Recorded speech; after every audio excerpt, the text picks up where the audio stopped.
Welcome to the MFR Coaches podcast, where we talk about how you can create a six-figure MFR practice. I'm your host, Heather Hommel. Not only have I been practicing MFR for 11 years, I'm also a life and business coach, especially for MFR therapists. My goal is for you to understand how to get fully booked, how to talk to your clients, and how to make sure they understand what's possible for them with MFR treatment. I'm here to help you stop under-earning, overworking, and burning out. I'll lend support so you can create the MFR practice you've always wanted. Learn how you can do it too, even if you live in a tiny town, and even if you're just starting out, and even if you've ran your practice for years. Let's go.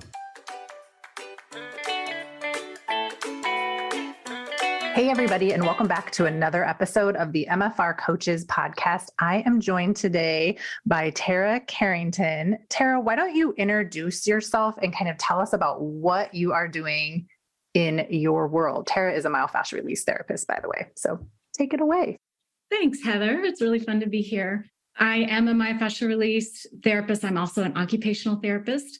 I've been an OT since 1995, and just about 10 years into my career is when I found MFR as a patient. And, a couple months later, Dawn came to Atlanta, where I was living at the time, and had the series, and I took it and was just blown away and bought my table in the third class, at MFR2, and I have been doing MFR ever since. So that's amazing. You bought a table did you buy the table from the seminar, like off the stage? Not that one. I ordered my Astrolite custom. That's amazing. You can't get those nowadays. Be able to do that, but it's still the one that's here with me. So it's been an amazing investment, both in my career and in the table. So that's so cool. Okay, so tell us a little bit about what's been going on with you. I know you've been an MFR therapist forever, but tell us some background. What's been happening with you the last couple of years? Okay. Once I moved from Atlanta and came to Florida, I ended up opening on my property. I live on 5 acres and it's really beautiful, sprawling live oaks and animals and all kinds of wonderful visitors. And I had this sacred little studio on my property that was really, really beautiful. And that's where I really, that was 4 or 5 years into being a therapist. And that's when I really started understanding the work. And then after I was doing that for a little while, and I was also an instructor, so I was able to go to the seminars and learn not only as a student of seminars, but also as an instructor, which is a completely different learning experience and amazing. And so after a while in this beautiful, sweet, sacred little space, I started getting a little lonely. I just started feeling like I wish I had people to bounce this around with.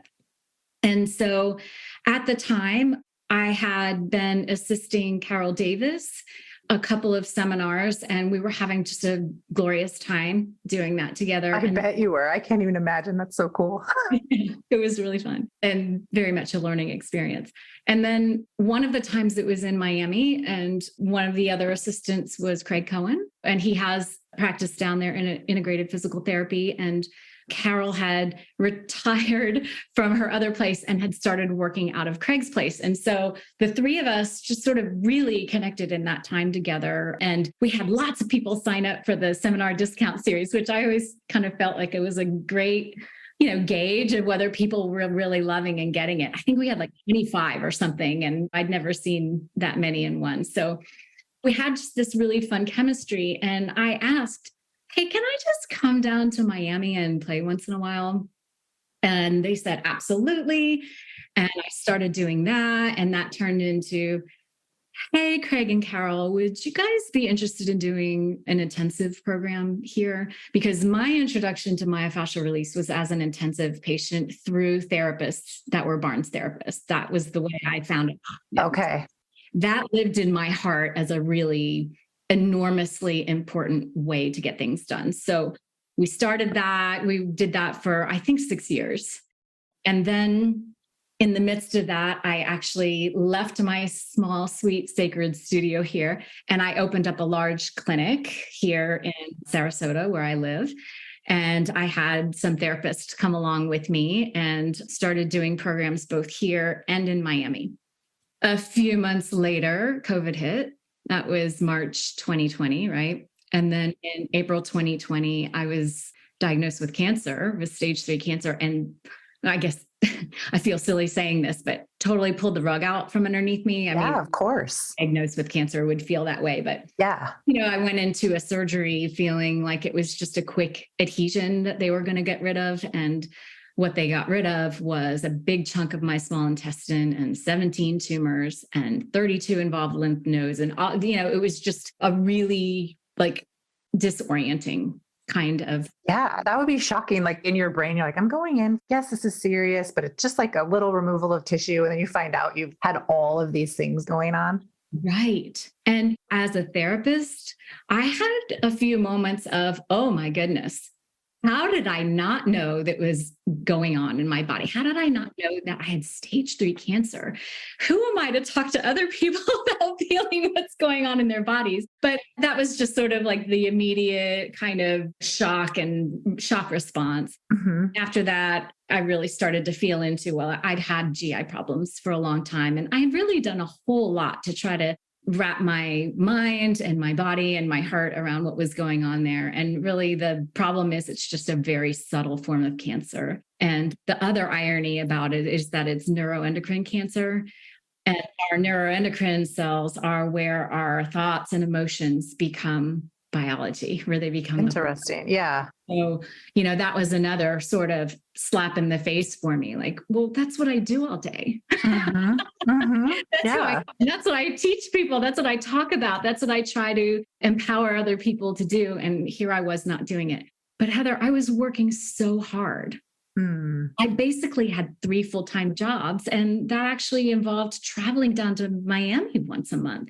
I was really burning the candle at both ends. I was doing everything that I loved. I was learning a ton about myself as a therapist, about working with others, about business and leadership. It was an extraordinary learning event, but I really just wore myself out. So I kind of hung in there for another 2 years thinking that I could get better, and I had to let go of my clientele and ask them to go to the other therapists in my practice, and that put me in an administrative role in my clinic. Mm-hmm.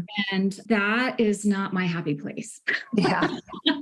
That's like a hard swerve to go from, which I'm sure you had to do anyway as the clinic owner, but like to go from treating to full admin is a shock to the system. It sure is, because I think one of the things that we're doing when we're treating all day is we're meditating. We're in a deep, grounded and centered space when we're treating, right? And so to have to go handle details, especially for a right brainer like me, like I'd learned a lot about it when I was on staff in Miami, because I was part of the leadership team there, and I was doing mentorship, and I was running the immersion program, and I was doing all the scheduling and all of those detail-oriented things that I'm really not very good at. It just takes me a lot of time. That just pulled me out of my right brain, as did going in administration in my own clinic. And I also learned the difference between being a leader and being a manager. And those are 2 really different things. And I found that being a manager was not in my wheelhouse. It was quite stressful for me. And no doubt it was probably pretty stressful for the women working with me. So we're just not born with that skill set, right? Like it's something you have to really learn on purpose. Yes. Well said. Well said. I think there are a lot of things in our practice, and, I'll be talking about this later, with where I feel like artistry and presence and intuition are all things that we can put some learning into. There's this assumption that those things are inborn traits, and I completely disagree with that. I think that we all have those things. We've just been taught out of them, and we need to remember them. And there's a way to explore and do it. Just waiting and waiting and waiting to see what's going to come up. And it's very rewarding. I love that. Okay. So you got to a place in your practice where you were managing people and you didn't like that. And then what happened? And then I got really sick again, and we didn't know what it was.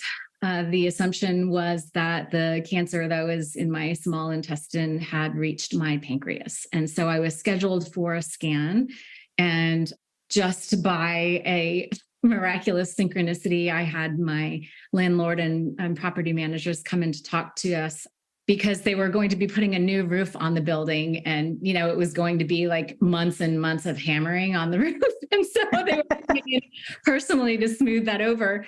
Thank goodness, because they saw how sick I was. They saw how debilitated I was, and they felt fear for me. They knew me over the past couple of years, and they had been very generous. And so that really led to me being able to get out of my lease. Okay. Which is crazy, like to get out of a corporate lease or like that's It insane. really is. I feel like it was just one of those meant to be moments. And I had gone into the office to do this medical records request, and I probably hadn't bathed. I was really sick. I looked like hell. So I think it was really just fortuitous that all of those things came together. And it wasn't just me trying to get out of a lease. It was 3 women looking at me as a woman who was really struggling, who had a beautiful business.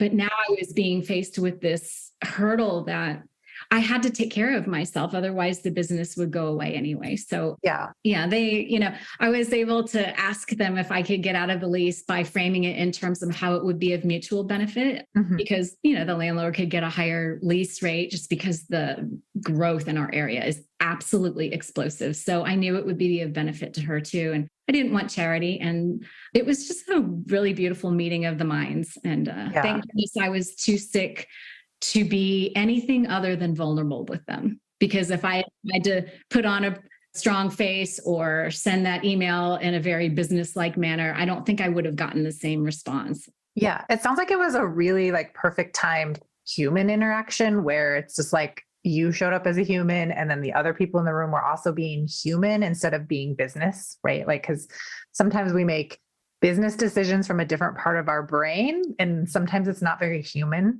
It's just very cold. And so I like that you had this human experience and like you were being taken care of as a human, and the business stuff always works itself out no matter what.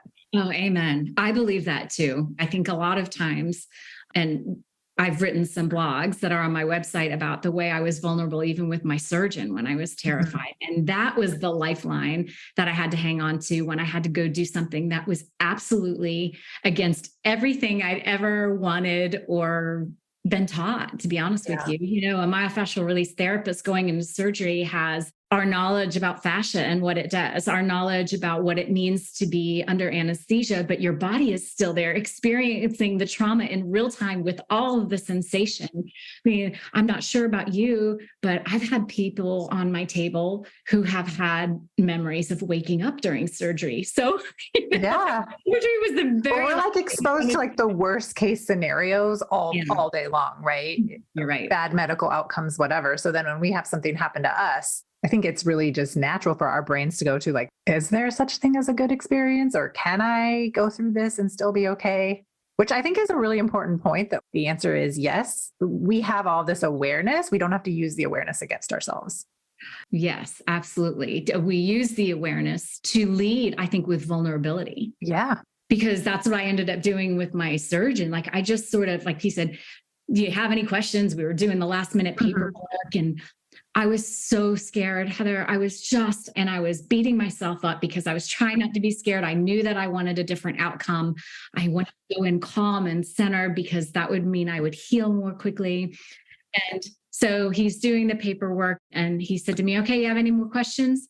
And I just barely squeaked out. I was shaking. I had tears running down my face. And I said, will you be gentle with me? It was the only thing that I had in me. Like that was the only thought I had. It was the only feeling I had. It was the only request I had. And it was one of those moments he stopped and his eyes got misty and he put down his papers and he looked me in the eyes and he said, no one's ever asked me that question. And then he paused again for a little while and he said, I'll be honest with you, not everything that I do is gentle, but my promise to you is that when I can be gentle, I will. And that was a lifeline to hold on to, right? Yeah, it probably changed the way he thinks about his patients too, like in a way like, oh, what I'm doing, it's probably very grotesque and barbaric, but can it come from gentleness, even the rough stuff? Yes. And he's actually said to me in my follow-up visits, and he always has a medical student with him. And I always talk about, I sent him the blog that I wrote, and he was really moved by that. And I always talk to him about the way his presence and his honesty is what engendered my trust. So the second time I had surgery, which was just in this last December, completely different. he came into the room with the OR nurse and the anesthesiologist, and they accompanied me to the OR in a very merry way, not dismissive at all, but just connected and happy and teasing me that I was going to have the most boring surgery of the day. And, yeah, sign me up for that one. And so when we got in there, what ended up happening was the surgeon was holding my left hand and the PA was holding my right hand, and the OR nurse had her hand on my heart, and the anesthesiologist had her hands on my cheeks. And they were really, really present with me. Yeah. And they asked me questions and we were giggling, and they ended up asking me, hey, do you like music? And I said, oh, I love music. And they said, we can put on anything you want. Mm-hmm. What kind of music would you like? And I said, oh, my favorite is cheesy 70s. And, we all laughed and had a good time with that. And they put on the music, and the Bee Gees were serenading me with More Than a Woman, which is amazing because that was the experience I was having. I was more than just another woman on that table in their schedule that day.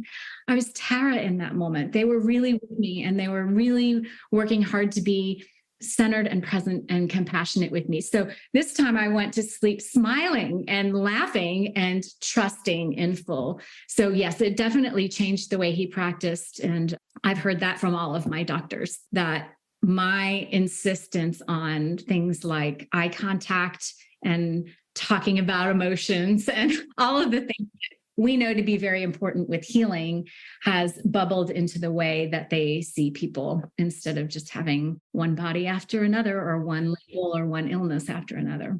I love that. I love how you were experiencing fear and being scared. In one part of your brain, you're like, I shouldn't be experiencing this. Like, I should be calm.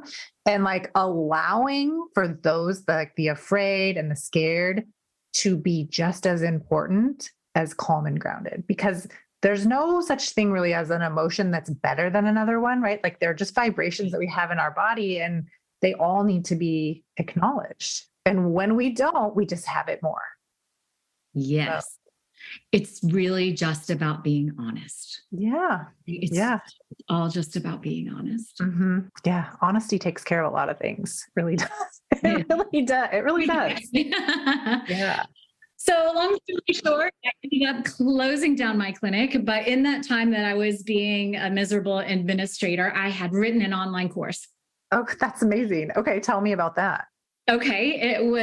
I really, really want to work with people, helping them develop their own unique expression of therapeutic artistry and presence. Mm-hmm. And there are a lot of ways that we can explore that. I think that in our education, especially prior to our MFR training, we come out of it feeling like, oh, well, some people, they're just born with it.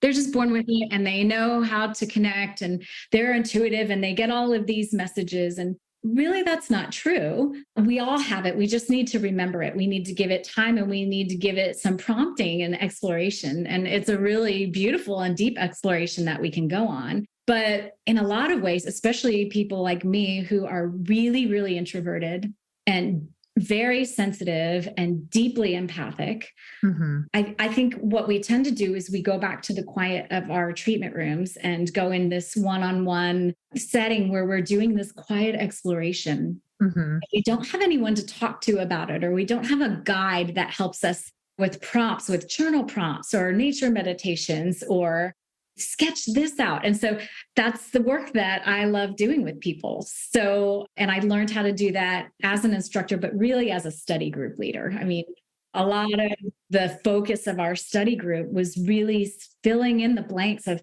how do you approach this, and how do you dive in for yourself, and how do you take hierarchy out of the treatment room, because healing does not happen in the presence of hierarchy. Right. Healing happens in the presence of trust and resonance. The real therapist in any room is not the therapist. The healer is resonance. Yeah. I love that so much. I was just going to say, this is why I like myofascial release so much, and especially the way John has gifted it to the world, in the way where yes, there are specific techniques. And yes, there is like this framework for it, right? The 5 minutes, the cross hand releases, the rebound, like there's a framework for it. But every single therapist is going to interpret it different. And it is going to be presented to patients through that therapist's hands, like in a different way. And there's no cookie cutter you have to test out to be anointed as a therapist, right? It's like he's totally fine with us all doing it in our way, which I don't know if that's everybody's interpretation, but that's always been mine. And that's why it's always felt like home to me, because I don't have to try to be like you. I don't have to try to be like Carol Davis in order for it to be legit, right? Like it's just between me and my patient. Yes. And furthermore, I agree with you wholeheartedly. But furthermore, if we're imitating a therapist that we admire, that's not honest. Our energy. Yeah, exactly. It's imitation. Yeah. Right? So in order for us to be truly effective, we have to be honest in who we are. And that needs to be expressed through our energy so that we're setting up a safe treatment space. I mean, that's our very first job with people, setting up that safe treatment space. Yeah. But it's also about honest expression. I had an experience really early on in my learning process with MFR when I took equine MFR for the first time. And that was so long ago. That was when Kathy Koval was teaching it. And one of the things that she had us do was she had us stand in front of a horse and just feel. And when she came up to me, she said, "Well, what are you feeling, Tara?" I said, "Well, I'm feeling two things. I'm afraid of horses because they're magnificent and they're big and they're powerful. And I admire them so much, but I don't know anything about how to handle them. In fact, every time I've been on a horse, I've been thrown off. And those are just the slow trail horses. Like, I really, so the horse is rejecting me all the time. Yes. So I had that bubbling up in me, but I said, however, I know because I've heard that on the trail, before I got thrown, was you have to be the boss. The horses need a boss. You need to tell them what to do. You can't let them run over you or take advantage of you. So I'm standing here feeling both of these things. I'm afraid, but I'm going to be the boss, even though that's very unnatural for me. And she's like, okay, well, can I tell you what the horse is feeling in response to that? She doesn't understand either of those arguments going on in your head. What she feels is that there's dissonance in your energy. You're telling yourself a lie, and that means that you're not trustable. Right? The energy that I was bringing to our resonance was, I am saying one thing and I'm doing another. Yeah. You better watch out. And so I think we take for granted that we have all of our verbal capabilities at our disposal when we're working with a patient, but the realness is happening in our resonance.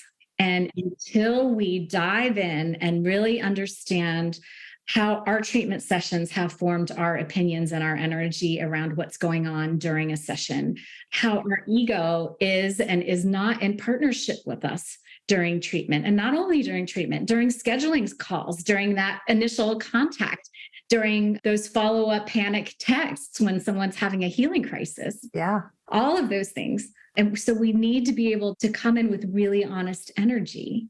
Otherwise, if you think about it, when people come in with trauma, whether it's a big T trauma or a little t trauma, oftentimes one of their responses for survival is to become a people pleaser. Yep. Well, if we're approaching them with, I'm the expert on you, and you can count on me, and I've got the answers to every question, yet there's something that's dissonant in that, whether it's conscious or, usually it's more subconscious, what's going on with what our energies are communicating to each other. Yep. And what happens is they become a people pleaser for us. Their unwinding is performative. Their emotional releases are performative, and they may feel that they're very, very authentic. Right. Their authentic response in their trauma response, not in their empowerment. Yeah. So the very first thing we're responsible for is our ripple in the treatment room. Yep. I like to call that our energetic BO. What are we putting out there, especially for what I do, like sales conversations, right? Because there's a money component attached when you're a therapist and you're trying to run a business, right? At the end of the day, your goal is to sell MFR, but with the caveat, always in service of your client's outcome. So we talk about that in my program too, but I call it energetic BO. Like, do you have rainbow BO or just a stinky BO over here? Love it. Oh, BO. I finally just got what you were BO. saying. Rainbow BO. Oh, sign me up. That's Yeah, right? yeah. What a great way to say it. I try to break it down. I think people can somebody made a meme once. I can't remember who it was. I think his name was Brandon in my group. And it was like the meme. And then there's a rainbow coming out of their armpit, like how you're supposed to sell MFR. Love it. We're nerds. It's fine. We do have a unique sense of humor, don't we? Yes. Make sure you get on my wait list so you get the invite-only email to attend a special free coaching call. I'm going to be hosting this call for waitlist members only. On this call, you will be the first to hear about and enroll in my brand new coaching offer. And trust me, you do not want to miss out on this information. And even more so, you do not want to miss out on the opportunity to get coached by me on your MFR business for free. Go to www.themfrcoach.com/waitlist to join and get all the information and details on when the call is happening. You need to join the list before June 14th to get the information, so don't delay and sign up now. Again, in order to get the announcement first and the special waitlist only coaching call, you must sign up for that waitlist email list before June 14th. I'll see you on the call. So again, go to www.themfrcoach.com/waitlist. Okay, so I love this whole breaking this down of meeting clients with that resonance and with the equalness, not the hierarchy in the treatment room. So then what did you create from figuring these things out or working with this part of the process for your clinic? I created two things right off the bat. So for a while, I was creating a really big deep dive course, something that will probably last about 8 weeks, has lots of community component to it so that we can be talking to each other in real time as we're going through the lessons or the exercises. And when I got sick, that got put up on a shelf. Mm-hmm. And basically, I had a really rough year last year. And then I had a surgery again this past December, just 4 months ago now. Mm-hmm. And that made me feel so much better. And all of a sudden I wanted to be back in it. I was ready. I had the energy. I had a couple of really public stops and starts as I was battling these health issues. And I felt embarrassed about that. Not really, I didn't feel ashamed of myself. I understood how important it was to take care of myself, but I don't like letting people down. And I think, there were a lot of times that I felt like, people were really excited, and I still get regular emails. Hey, are you ever going to do that course? Because I think that people are really hungry for a way to talk about this subject and develop deeper skills. Yeah. So I, in the name of coming back and doing something that would help me dip my toe back in, that's a little less of a deep dive, and be able to connect with people one-on-one again, which is my true love, and really maybe sort of get an idea of what's sparking people in this subject. I developed something else that I call the Therapeutic Artistry Discernment Series. And that's running right now. It's running through the end of July. Is it like a group program, or like can people just sign up anytime for it? Is it all online? Tell us a little more about that. Okay. It's a completely one-on-one process with me. Okay. Series of 3 sessions. Okay. The first session, I've developed an instrument in 6 or 7 different areas of MFR practice to do a really deep microscopic look into where are the places that you're feeling some blind spots or some hurdles or some challenges. Where are some places that you really would like to fortify or ask some questions? And these are areas that they're not as focused on technique or manual stuff, although I do ask sort of like the energy that they're bringing to those tasks. But we're also talking about things like emotional intelligence and energetic awareness and dialoguing and all of those things that just sort of are out in the ethers that we are learning in our silent spaces. And it takes years to develop. The first session is doing that assessment to see what comes up. And then about a week later, we come back for session number 2. And in that time, I've taken my joyful, fun, meditative, intuitive process, and I've gathered all of my own lessons and all of the reading and research that I've done and all of the experiences that I've had. And I develop things to help people explore a little bit. So I have some people who are saying, well, I think I'm getting intuitive information and I'm just afraid to speak up. And how do I know when to do that and when to keep quiet? So I'm developing exercises for those people that help them tune into like an inner pendulum process and knowing how to discern the difference between like a cognitive feel of information versus a downloaded, connected, energetic feel of communicated information. I have somebody who's in the very beginning of her journey as an MFR therapist. She started as a patient and she's taken some classes and she really wants to dive into what it means on the front end to develop these things. And I have some people that are really like people that I was sort of shocked when they wanted to sign up. Like, what do you mean? Like, I learned from you. That's so cool. Yeah. Yeah. And it's lovely. I mean, it's just, I'm modeling the sessions after that therapeutic partnership. I'm not a teacher. Are you sure? In that, my role is facilitator by asking questions, which is what the best MFR sessions are anyway, right? Like we bring our clients, whether they're our clients on the table or our clients via our entrepreneurial endeavors or whatever, we bring them to their own aha moments. Anytime we steal an aha moment from somebody, we've disempowered them. So the whole thing is modeled on this partnership. So in the second session, I come to them with all of this sort of downloaded stuff that maybe they can use. Here are some journal prompts. I know you're a journaler. Try these things with writing. Let's see what comes up. Here's a meditation for discerning your inner pendulum. Here is sitting out in nature to become really fine-tuned to your senses and understanding how to be present with your own senses when you're in the energy of somebody else's senses.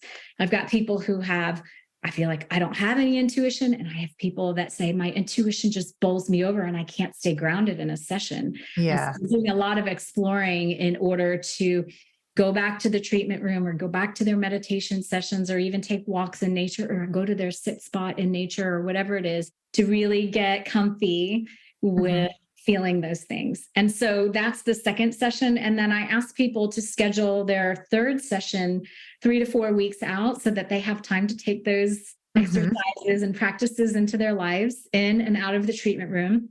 And then we're looking at, okay, how did it work? And we celebrate successes and we tweak things or add things that might be helpful going forward. And so my experience has been that those 3 sessions and the way that they're formatted, some people really dig the format and some people really just need to talk.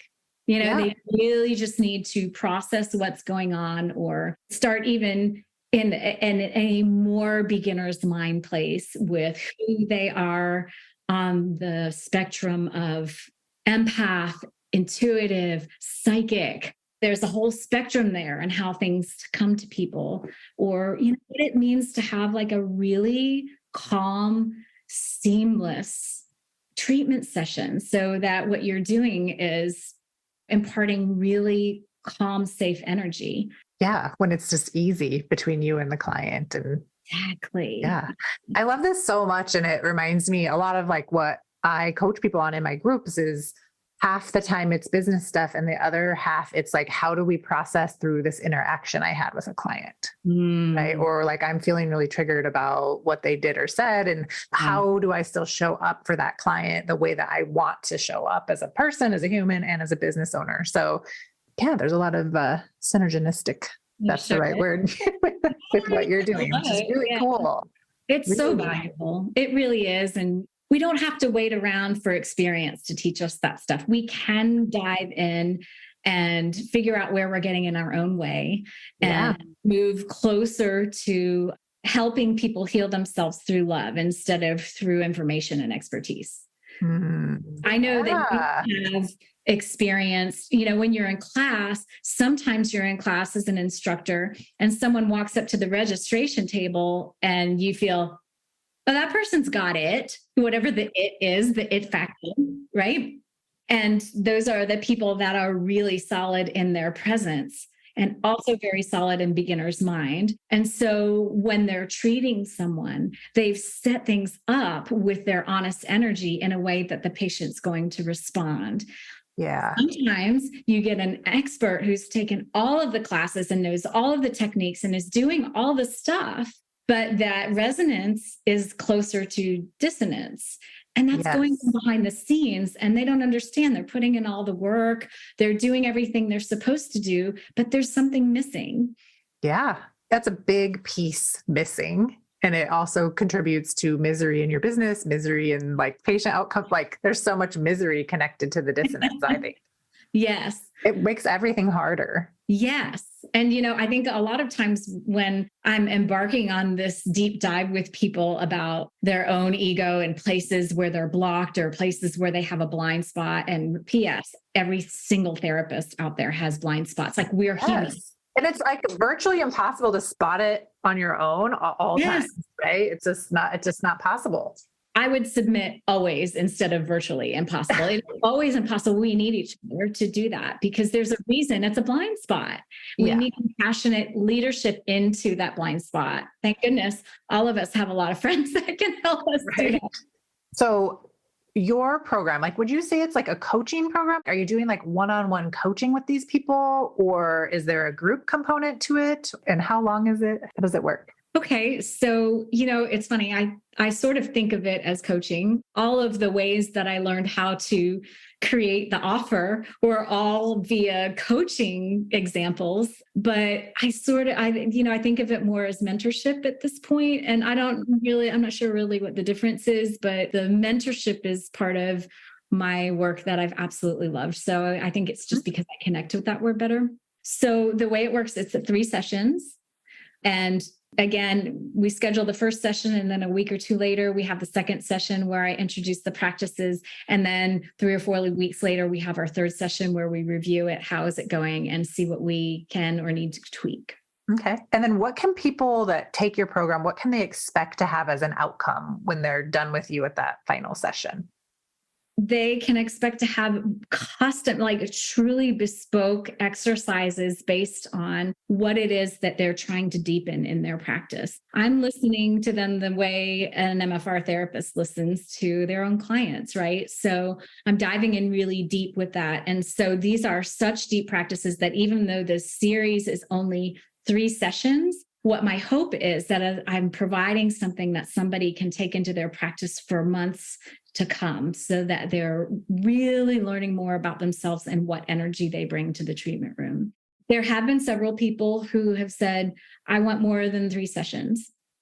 That's fine. If I have room on my calendar, please sign up. I love doing this. And there are actually other people who have gone outside of the series and signed up as well for just sort of different topics for mentorship.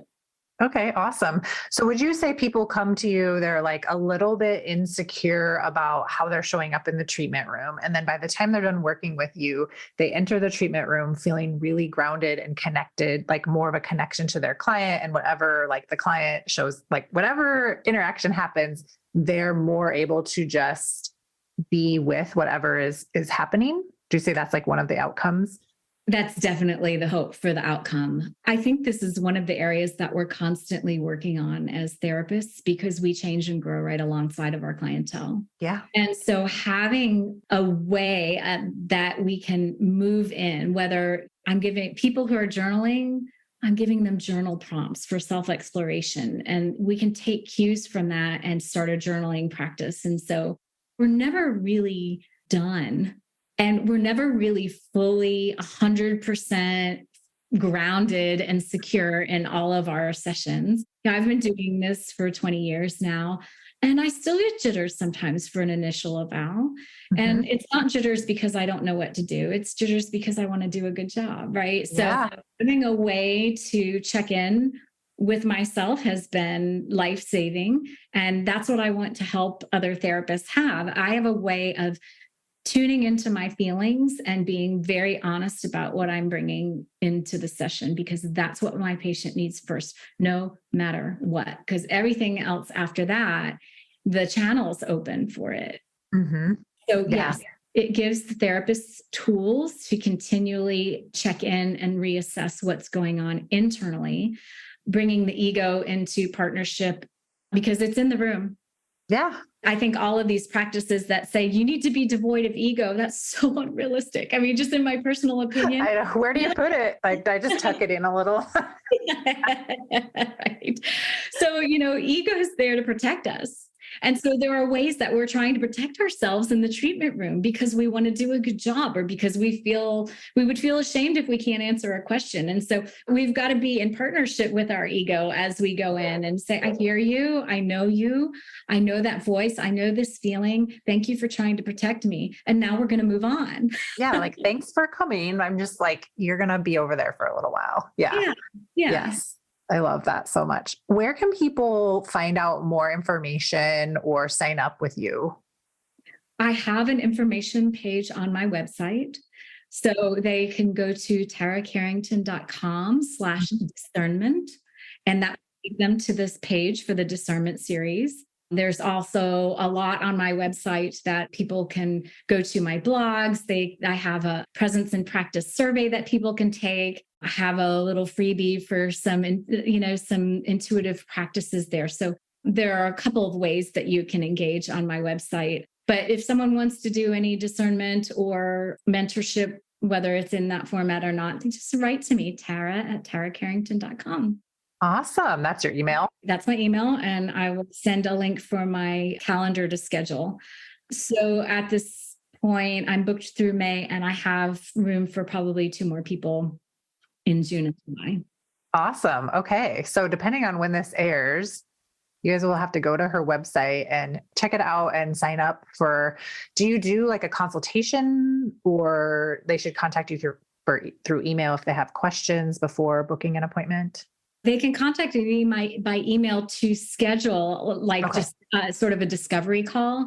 Okay. And I'm not a seller. I think a lot of people they're a little bit hesitant to do that discovery call because they feel like they're going to get the hard sell on the other end.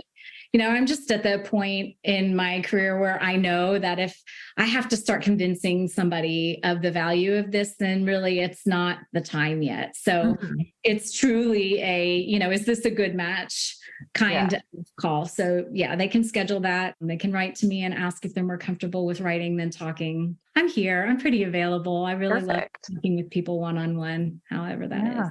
I love that so much. All right. So everybody go and find Tara Carrington. Now, are you Tara Carrington on all the socials like Facebook and Instagram, or do you have different handles for that? I am Tara.Caring, but that's Caring on Instagram. Okay. And I'm Tara Carrington on Facebook.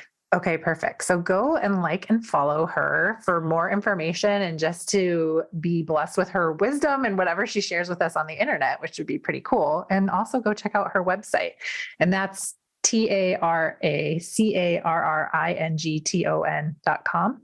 That's correct. Okay. And there's also a place on my website that you can sign up if you're interested in doing that deep dive course that I am currently right back in the swing of forming. Then you can get on the list to be notified for that. So cool. And just low key, everybody, I'm going to try to get Tara to come into my programs for some deep dives with you guys. We'll see what I can convince her of. So that'll be so much fun. Right. Well, thank you so much for being here. I might have to have you on again so we can talk about even more things. I'd love it. All right. I love repeat guests. So until then, thank you so much. And everybody, I'll see you next week on another episode of the MFR Coaches Podcast. See you then. Bye. Thanks for joining me today. My goal is to help all MFR therapists stop under-earning and burning out. I have several resources available for you. Read my book, The MFR Coach's Guide to Having Your Own MFR Business, available on Amazon and at Advanced John Barnes MFR seminars. Keep listening to the podcast. I'll always have fresh content each and every week. Join my group coaching program. Enrollment opens 4 times per year. We take all the information I teach and lay down the foundation for your 6-figure MFR business. It's more than just raising rates, but you'll make that the hardest part. Then expand into the business owner who delivers your rate like it's just the news and who can sell MFR to anyone in any situation. I'll show you how. Get on my email list, follow me on social media at the MFR Coach, and visit my website for more information on group enrollment, themfrcoach.com. Thanks for listening, and I'll see you next week.